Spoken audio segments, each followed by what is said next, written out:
আজ না সকাল থেকে ঝিরিঝিরি বৃষ্টি হয়েই যাচ্ছে। আজকের কলেজের একটা ভিজিটও ছিল আর আমি অলরেডি দেরি হয়ে গিয়েছিলাম, মানে কোনো রকমের টিকিটটা কেটে ট্রেনটা ধরেছি। একসময় তো ভেবেছিলাম হয়তো ধরতেই পারবো না ট্রেনটা।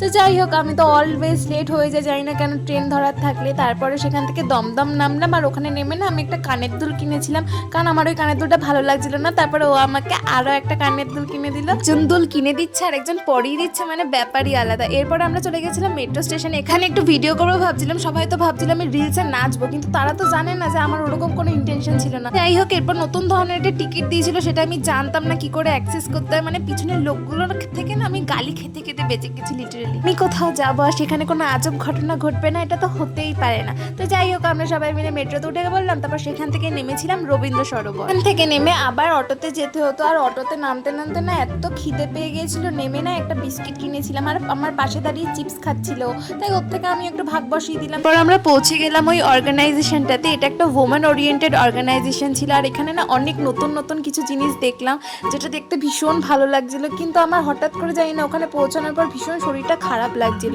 তো ম্যাম বলেছিলেন যে তুই রেস্ট নে, কিন্তু আমি সবার সাথে ঘুরছিলাম, কারণ এখানে তো আর রোজ আসতে পারবো না। মানে কাজ বাজ মিটিয়ে যখন বেরোলাম তখন শরীরটা ভালো লাগছিল। আর এই দেখো আমাদের বড়লোক ব্লগার। ওখানকার রাস্তাগুলো না বেশ অ্যাস্থেটিক ছিল, আমরা ওখানে অনেক ফটোস আর ভিডিওস নিয়েছি। কিন্তু একটাই সমস্যা ছিল যে সবার খিদে পেয়ে গিয়েছিল, আমারও খিদে পেয়ে গেছিলো, কিন্তু আমি বাইরে কিছু খাবো না দেখে আর কিছু খাইনি। কিন্তু মেট্রোতে আসার সময় খুব মজা হয়েছে। আর আমার এই ভিডিওগুলো যে কখন নিয়েছে তা আমি নিজেও জানি না। তো এরপর বাড়ি আসার সময় ঠিক বাড়ির সামনেটাই এসেই বৃষ্টি নামলো। যাই হোক, একটুখানি ভিজে গিয়েছিলাম, তারপরে এসে লাঞ্চটা করলাম। আর এত টেস্টি খাবার ছেড়ে কি কেউ বাইরের খাবার খায়? এরপর একটু ঘুম দিয়েছিলাম। আর আজ মা রাত্রেবেলার আলুর পরোটা বানিয়েছিল, সেটা দিয়ে ডিনারটা করলাম। So yeah, that was it for today.